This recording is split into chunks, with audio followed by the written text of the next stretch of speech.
बिस्मिल्लाहि अल्लाहुम्मा सल्ली व सल्लिम अला नबिय्यिना मुहम्मद। अस्सलामु अलैकुम व रहमतुल्लाह। कहते हैं महमूद गज़नवी का दौर था। एक शख्स की तबीयत नासाज हुई तो तबीब के पास गया और कहा कि मुझे दवाई बना के दो। तबीब ने कहा कि दवाई के लिए जो चीज़ें दरकार हैं सब हैं सिवाय शहद के। तुम अगर शहद कहीं से ला दो तो मैं दवाई तैयार किए देता हूँ। इत्फाक से मौसम शहद का नहीं था।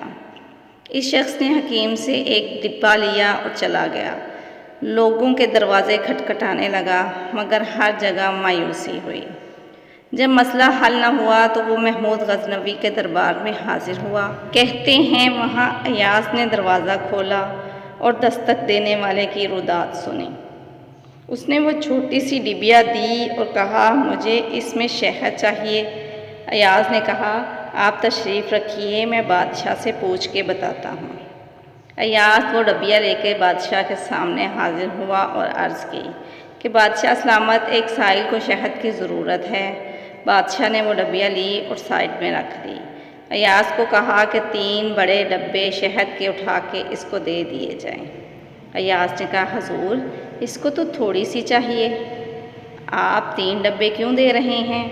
बादशाह ने अयास से कहा, अयास वो मज़दूर आदमी है, इसने अपनी हैसियत के मुताबिक मांगा है।